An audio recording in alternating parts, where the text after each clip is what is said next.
Delaying the first meal of the day by 4 hours by extending the fasting period may have adverse metabolic effects in young, healthy adult females, but not males. This was the conclusion reached by a study published in 2020 in the journal Nutrients. Sounds alarming? In this video, I will describe what's happening in our bodies when we fast in the morning and how fasting metabolism is different between males and females.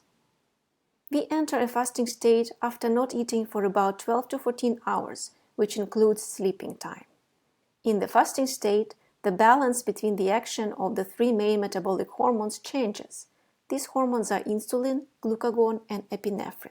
Insulin has several functions, one of which is to help lower blood sugar by causing glucose to enter cells.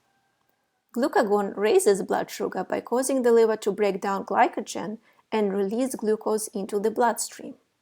When these two hormones are working properly, their counter-regulatory actions help ensure that our blood sugar neither gets too high nor drops too low. The third hormone, epinephrine, is antagonistic to insulin. Insulin is a lipogenic hormone. It makes our bodies produce and store triglycerides, thereby increasing our fat mass. Epinephrine is a lipolytic hormone. It makes our bodies break down triglycerides, thereby reducing our fat mass. Epinephrine has some other anti-insulin functions. For example, it inhibits insulin production by the pancreas, augments glucose production by the liver, reduces tissue sensitivity to insulin, and causes glucose intolerance. You may know epinephrine by its other name, adrenaline, the body's fight-or-flight hormone, which is elevated during stress. But in the morning, epinephrine plays a different role. We all have a surge of epinephrine from about 8 to 11 a.m. This is not due to stress, but is a part of our circadian rhythm. Now, there is a difference between how a morning fast affects epinephrine levels in males versus females. A study done back in 2001 found a major difference in morning epinephrine levels at 14-hour fast, with women having more than doubled the level of epinephrine compared to men. Eventually, after a longer fast at 22 hours, male values for epinephrine started to catch up. This difference could be because men rely more on glycogen breakdown to replenish their glucose in the beginning of the fasting state.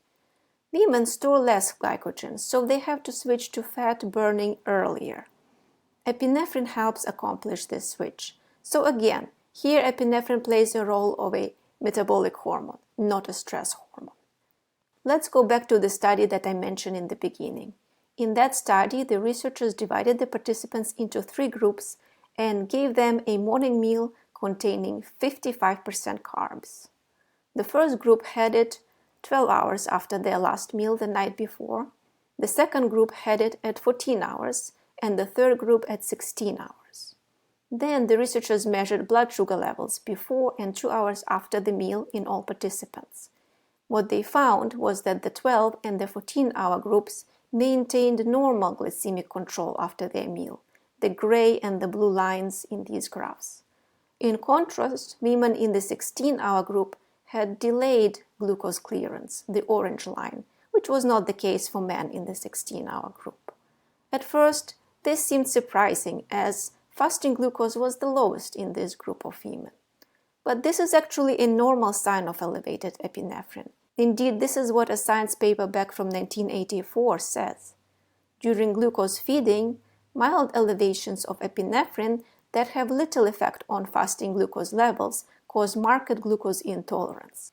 How can we, the women, apply this science to optimize our metabolic health?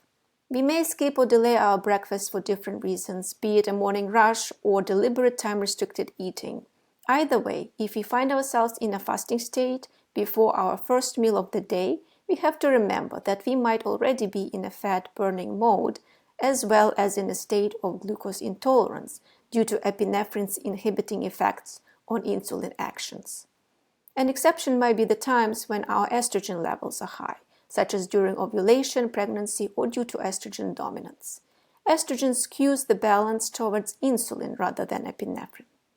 High estrogen promotes insulin sensitivity and lipogenesis while reducing the level of epinephrine and lipolysis, making it harder to lose weight but at the same time improving glucose tolerance.